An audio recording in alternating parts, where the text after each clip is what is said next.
क्या भरोसा है इस जिंदगी का। इसलिए भाई कोई कारमिटी कार्ड हम लोग लेकर नहीं आए हैं, कितना दिन रहना है।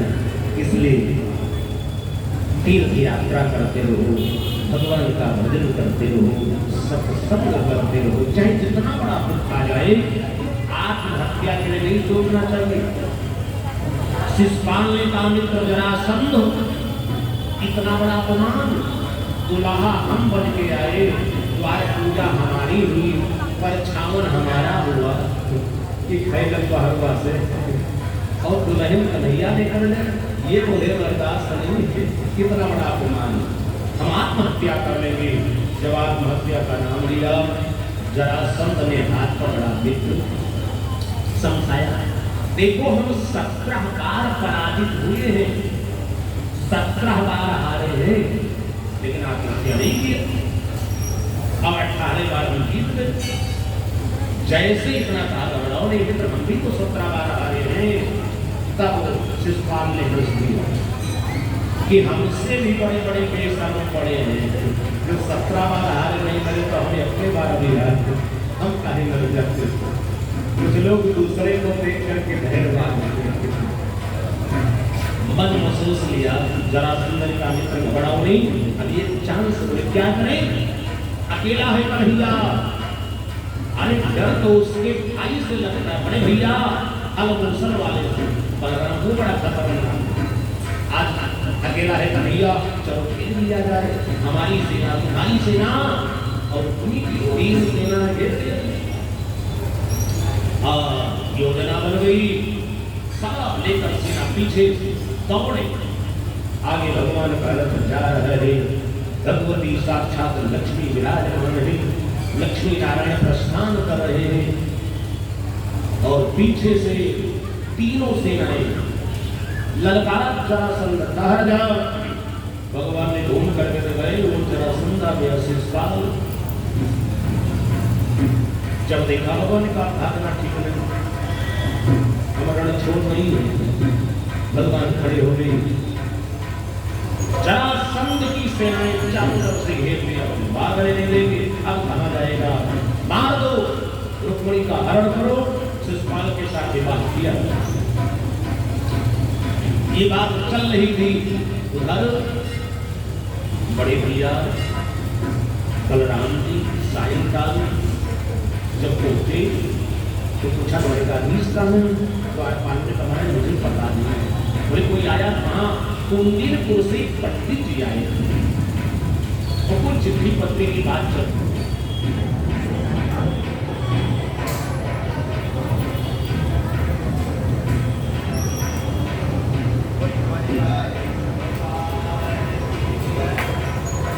बोले द्वारिकाधीश भगवान की। बस बलराम जी समझ गए कुंदीरपुर से पंडित जी आए थे तो राजा भीष्मक के यहाँ राजकुमारी रुक्मिणी का मंगल विवाह को ही कर पाया, भगवान वही गए। मेरा भैया अकेले गया है, हो सकता है लड़ाई हो जाए, इसलिए बलराम जी ने यादवों की विशाल सेना तैयार कर प्रस्थान कर दिया। इसे कहते बड़ा धर्म। इधर जरासंध सेना को लेकर भगवान को घेरा, जब ललकारा रुक्मिणी बड़ा गई द्वारिकाधीश, अब क्या होगा? आप तो अकेले हैं, भगवान हंस रहे हैं। भगवान ने कहा, देवी धत्ते धैर्य योधीमान सधीरो पंडितो भवा। जो विपत्ति काल में धैर्य धारण करता वही बुद्धिमान है, वही बलवान है, वही महान है। थोड़ी सी विपत्ति आ जाए, कुछ लोग होता है करुणा पर पसीना आ जाता है, ब्लड प्रेशर हाई, टेंशन, रोना शुरू कर देते हैं।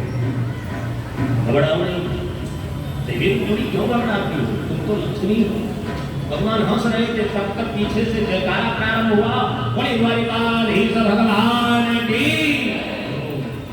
कन्हैया ने फोन करके देखा, ठीक समय पर बलदाऊदी यादवों की सेना लेकर के पहुंच गए। इसे कहते हैं बड़ा भैया, बिल्कुल ठीक समय पर आ गए।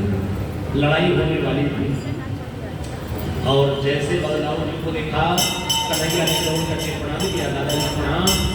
रुक्मिणी ने प्रणाम किया, बलदाऊ जी ने आशीर्वाद दिया। चलो अब विशेष आशीर्वाद तो घर पर देंगे, पहले एक बारात वालों की हम विदाई कर दें।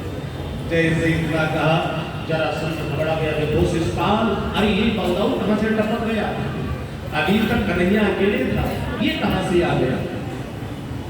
लगता माया भी ऐसा बड़ा शांत किया, युद्ध किया बलराम जी ने कि जरासंध के सैन्य का विनाश कर दिया, शिशुपाल के सैन्य का विनाश किया। दोनों जरासंध शिशुपाल भाग करके अपना प्राण रखा। भगवान रुक्मिणी को लेकर आए भी रास्ते में, जहाँ गुजरात में जूनागढ़ जिला है, आज भी माधोराय मंदिर है, वहीं पर भगवान रुक्मिणी का और द्वारिकाधीश का मंगल विवाह संपन्न। तीर्थ यात्रा जाओगे तो सब जगह आपको देखने मिलेगा, यहाँ रुक्मिणी का मंगल विवाह हुआ, यहाँ पर रुक्मिणी का हरण है, गिरजाभवानी का मंदिर विवाह संपन्न हुआ। अरे विवाह हो रहा था, एक बाधा नहीं, धन्य हो, भगवान से मिलने जाओ भैया, भक्ति के मार्ग में बहुत बात। भगवान है परमात्मा, रुक्मिणी है भक्ति। भक्ति भगवान से मिलने जाए तो भक्ति करने वाले को बहुत बात। यहाँ मंगल विवाह हो रहा था, तब तक रुक्मिणी पहुंच गया, उसका सगा भाई वहां प्रतिज्ञा करके आया था, मैं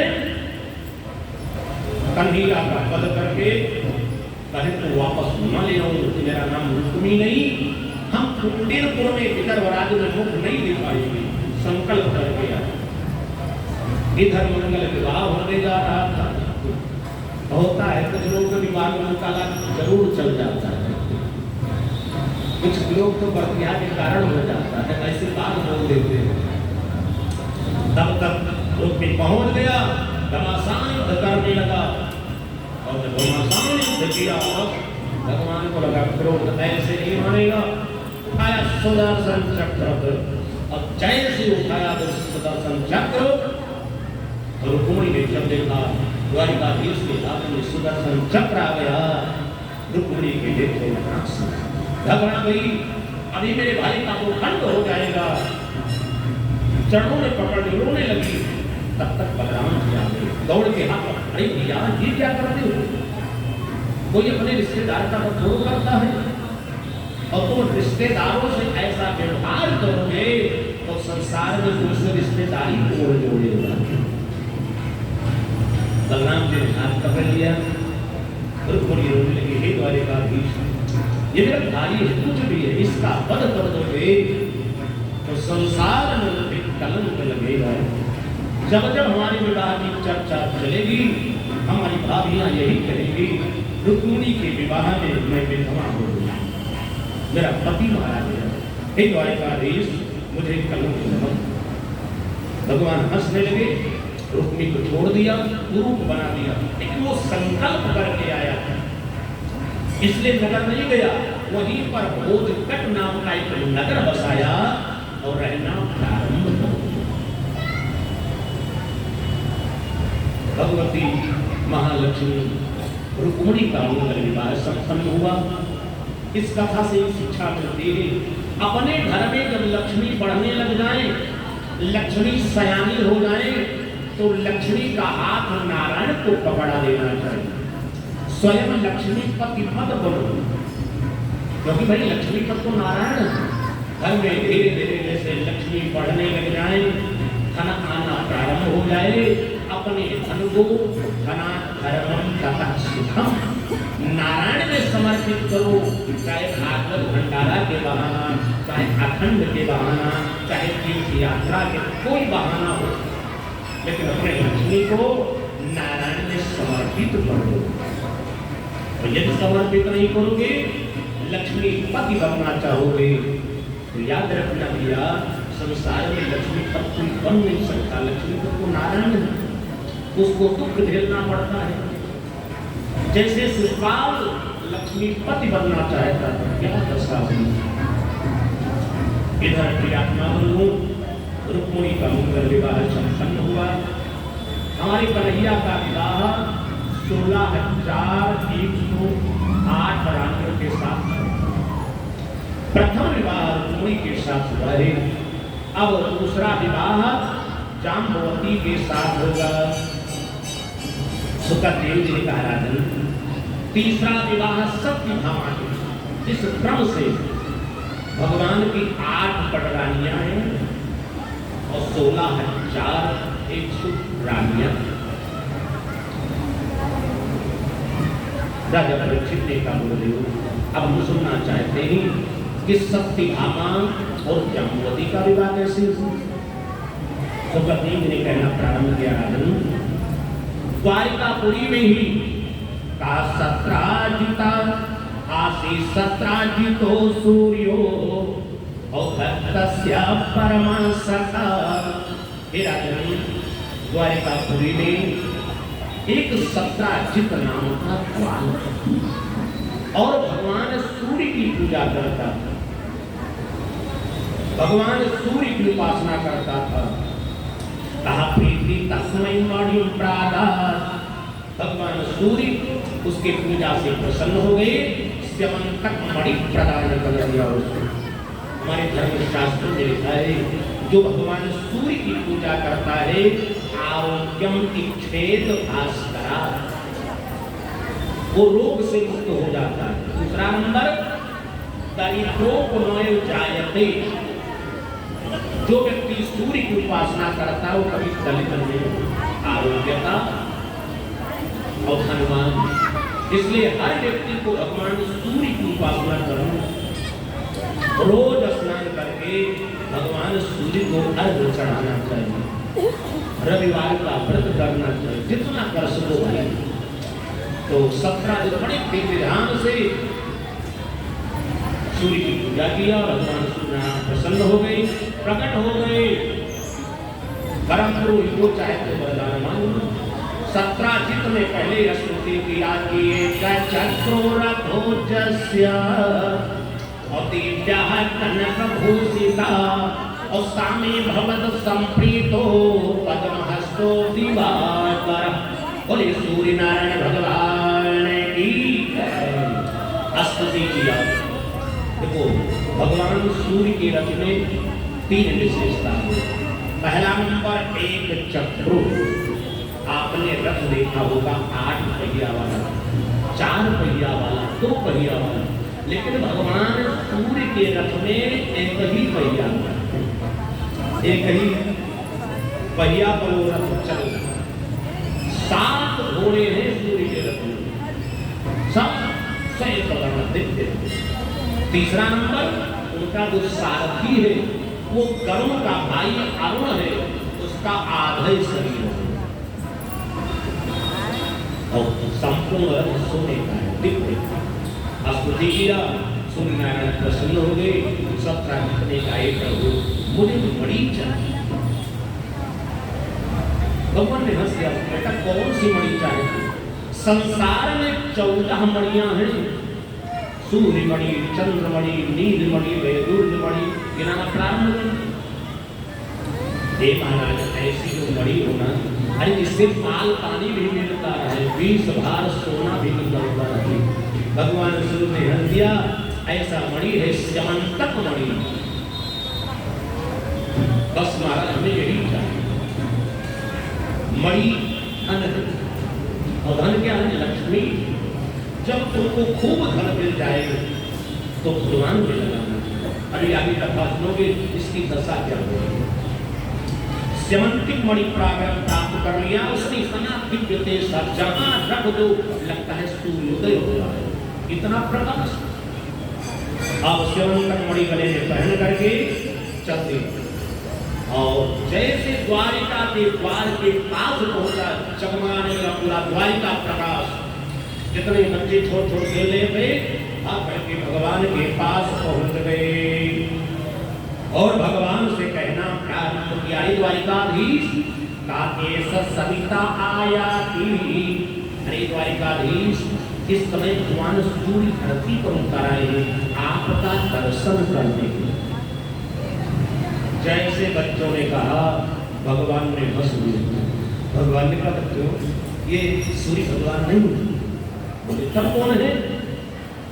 भगवान ने कहा, तुम लोग समझ नहीं पाते हो, 17 मणिमत ज्वलन, ये 17 स्यमंतक मणि पहन के आ। देखो भगवान के बिना राजभवन में बैठे हैं, बिना देखे सब हाल बता। बच्चों में कहा, द्वारिकाधीश आप अंतापुर में बैठे, आप देखे भी नहीं, कैसे बता? अरे हमने तो देखा प्रत्यक्ष। सूर्य नारायण भगवान ने हंस दिया, अच्छा अभी पता चलेगा। धीरे धीरे सत्राजित जब नगर में पहुंचा, बच्चों ने देखा, ये तो सत्राजित है, बड़ी बड़ी। तब भगवान से कहा, धन्य हो द्वारिकाधीश, आप तो बिना देखे सब बताओ, आप तो पूर्ण ब्रह्म भगवान है। पूर्ण ब्रह्म भगवान वही होता है जिसके अंदर 9 लक्षण है, और हमारे राम जी के अंदर 9 लक्षण है, भगवान कृष्ण के अंदर भी कि ब्रह्म जो व्यापक बीजज अकलयनी भेद असोपी होया नर देह धरी अब चाही न जान वेद। और ये द्वारिकाधीश भगवान की जब मणि पहन करके भगवान के राज्य सभा में पहुंचा, भगवान की जो सभा थी उसका नाम सुधर्मा था। अरे पूरा सभा जगमगाने लग गया, जितने ग्वाल व सब प्रशंसा किया, इतनी सुंदर मणि। एक ग्वाल ने कर दिया, अरे ये स्यमंतक मणि ये द्वारिकाधीश के गले में पड़ जाए, अरे तो 4 चांद वैदुर्य मणि तो है ना, ये भी पड़ी गले में पड़ जाए, बहुत सुंदर। जैसे 2-4 लोगों ने कहा, सत्राजित ने सुन लिया, सत्राजित क्रोध में आ गया। रातों दिन सूर्य भगवान की तपस्या हमने किया, बिना नमक के मीठा फलहार हमने किया, अब जब स्यमंतक मणि मिल गया सब करके भगवान को दे दो। भाई जो लोग भगवान को देना चाहते हो ना, एक काम करो, जा करके तुम भी भगवान की तपस्या करो और मणि मिल जाए तो आकर भगवान को पहना। 17 नाराज हो गया और नाराज होकर के वहां से चल एक ग्वालियर के नारायण नाम, देखो जो मणि है ना, इसकी शोभा कहाँ पर? मणि 3 जगह से प्रकट होती है, 3 जगह से उत्पन्न होती है, लेकिन वहां उनकी शोभा नहीं है। कहां कहां पर लिखा है कि मणिमाणी कर मुखता छवि जैसे और आई हीर गज सिर सोहन तैसे।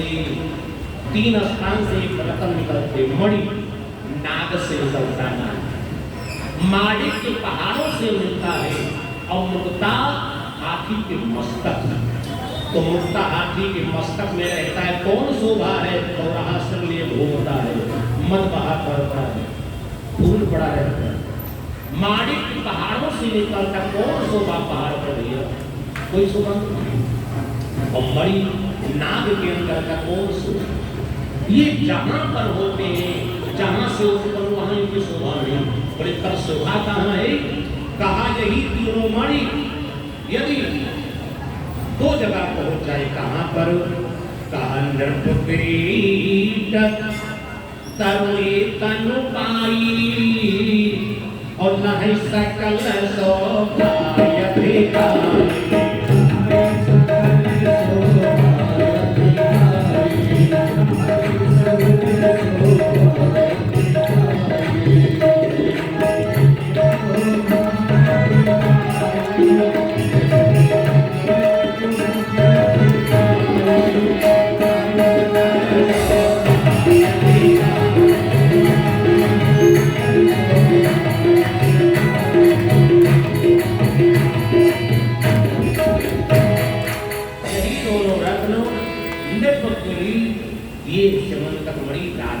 मुकुट में लग जाए 4 तरुणी तमकारी, यदि स्त्रियों के मंगल सूत्र में लगा दिया जाए तो 4 चांद लग जाता है। ग्वाल में समझ आया? 17 देव में सुना ये धन है ना बच्चू, इतना तपस्या के बाद मिला है ना, तो तुम कहते हो नारायण को समर्पित कर दो। हम नारायण को नहीं समर्पित करेंगे, आज से मुझे मिला है, हम धनपति हैं, हम इस मणि के पति, मणि माने धन, हम इस धनपति स्वयं अपने को पति मानने लगा। अब इसकी दशा है भाई, लक्ष्मी पर तो नारायण 20 भाग सुना निकलता, घर पहुंच गया। 17 के छोटे भैया का नाम प्रसेन हुआ।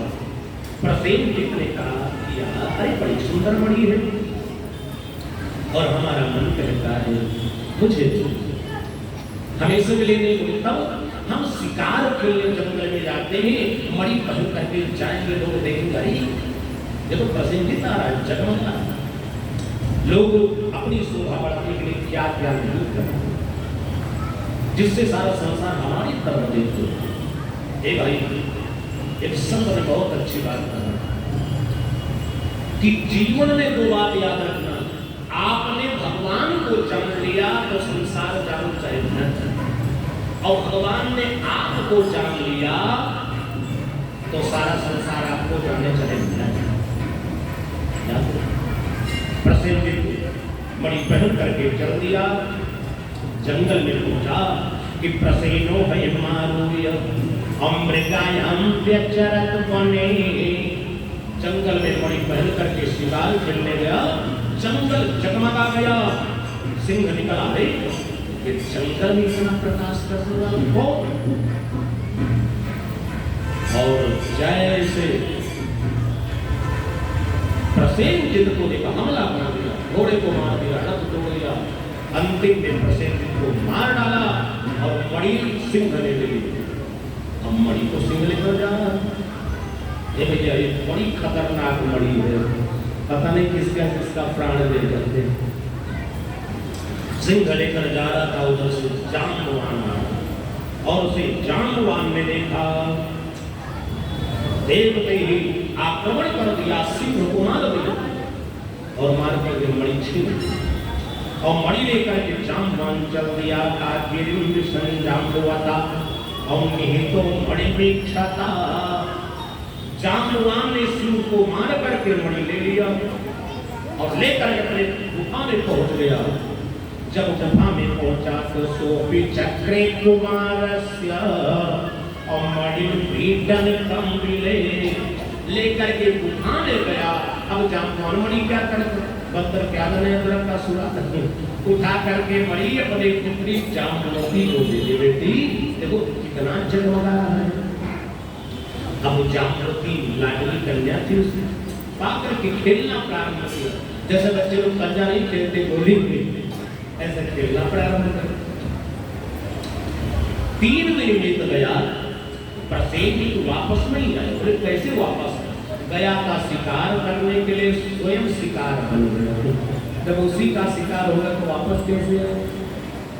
जब 3 दिन बीता, चौथे दिन लगा सत्राजित अपनी पत्नी को बोला, देवी एक बात ध्यान से सुनो,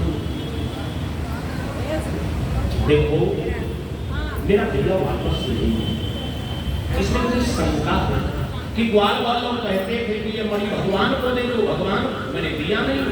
तो हमारे मन में शंका है कि मेरे भैया प्रसेनजीत को मरवा करके स्यमंतक मणि भगवान ने चुरा लिया है। ये शंका है, कोई प्रमाणित बात नहीं है। इसलिए हे देवी, जब तक कोई प्रमाण ना मिल जाए तब तक किसी से बात मत करना, नहीं कहना। ये सत्राजित ने पत्नी को बताया। बस अब आप लोग सब जानते भैया, माताओं बहनों के बाद कोई बात पहुंच जाए और सुरक्षित रहते जाए, क्योंकि भाई लिखा है, इनका दोष नहीं है, धर्मराज ने श्राप दे दिया था स्त्री समाज। और कुछ माताओं का स्वभाव होता, कोई बात सुन ले और जब तक पड़ोसी से ना फोन कर दे तो पानी नहीं बचेगा, गैस बन जाएगी। सत्राजित की पत्नी ने ये बात सुना, सत्राजित देवी किसी से मत बताना, बिना प्रमाण के हम नहीं कह सकते।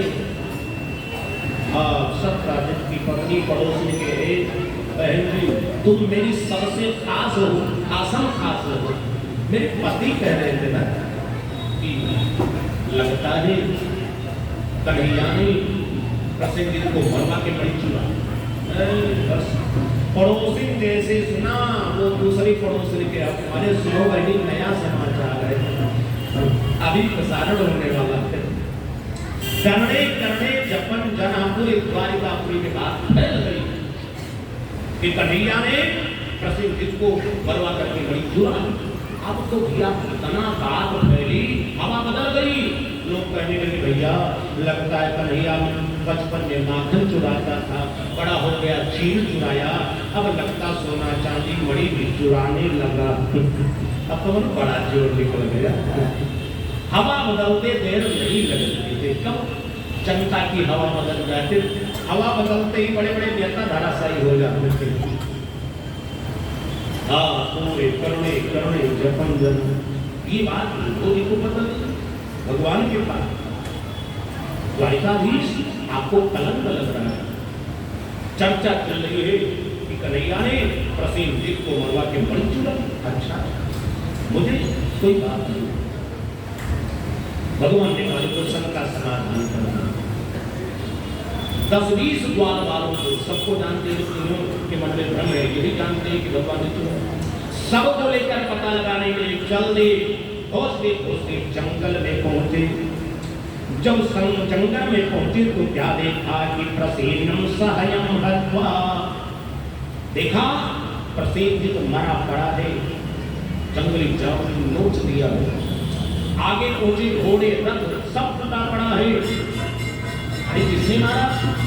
लगता है से और आगे पहुंचे तो क्या देखा? सिंह मरा पड़ा है। तो सिंह को मारने वाला कौन? जो तो जंगल का राजा, किसने मारा? भगवान ने कहा चलो आगे पता चलेगा। बढ़ते रहो और आगे पहुंचे, बहुत बड़ी विशाल गुफा है। उस गुफा से तेज निकल रहा था। भगवान ने कहा भैया द्वार वालों, ये वही स्यमंतक मणि का तेज है, उसी का प्रकाश है। भगवान ने कहा भाई गुफा में जाना कोई सरल बात नहीं, बड़ी खतरनाक हो सकता है। पता नहीं तुम जानवर बैठा हो, हमला कर दे, इसलिए मेरे मित्रों तुम बाहर बैठो। धन्य है मित्रता, इससे कहते भगवान स्वयं जाते। मित्रों को नहीं भेजा कि तुम चले जाओ आगे, जो आगे आप तुम ही बोलो। ग्वाल वालों को द्वार पर खड़ा कर दिया, उठा के अंदर प्रवेश किया है। और जब अंदर प्रवेश किया उस समय जाम्बवान सो, लाडली जाम्बवती खेल रही है। और जैसे देखा गुफा में कौन, चिल्लाना प्रारंभ कर दिया, जाम्बवान जग जग। और जैसे भगवान को देखा, भगवान से युद्ध करना प्रारंभ कर दिया, ऐसा युद्ध करना प्रारंभ कर दिया। कहा तत्र दृष्ट्वा मणिं श्रेष्ठं अपालं क्रीडनकं कृतं। घमासान युद्ध प्रारंभ हो गया। जब घमासान युद्ध बीता, जाम्बवान और भगवान द्वारिकाधीश और जाम्बवती देख रहे, अब कई दिन बीत गया। इधर भगवान जब वापस नहीं आए हैं तो द्वारिकापुरी में नारद जी बताए हैं, बस दिन देवकी ने भागवत का अनुष्ठान किया। और इधर भगवान को लगा क्रोध की, अब तो बहुत दिन हो गया, 27 दिन बीत गया, लड़ते लड़ते हो। राजा परीक्षित ने कहा भगवान एक ही उनका मारे तो धराशायी हो गए। भगवान में इतनी बड़ी शक्ति है कि जाके कोटि के भय से और सागर सात बल में देखा। जिन परमात्मा में इतनी बड़ी शक्ति है वो भगवान सबका लड़ते समझ में नहीं आ रहा। तब सुखदेव ने क्या जानते नहीं, अरे इस जाम्बवान को भगवान ने वरदान दिया था तब लड़ रहे हैं, वैसे नहीं लड़ रहे। 28 में काम करके एक मौका मारा, जाम्बवान धरती पर धराशायी हो गया, मूर्छा गई। कुछ देर के बाद जब होश आया तब हाथ जोड़ करके स्तुति करना प्रारंभ कर दिया कि जाने त्वं सर्वभूतानां। और द्वारिकाधीश भगवान की जाम्बवान चरणों में गिर गया, प्रभु हम जान गए आप ही जगतपति नारायण हो। राजा परीक्षित ने कहा धन्य हो गुरुदेव को, कहीं दूसरा मुद्दा लग जाता ना।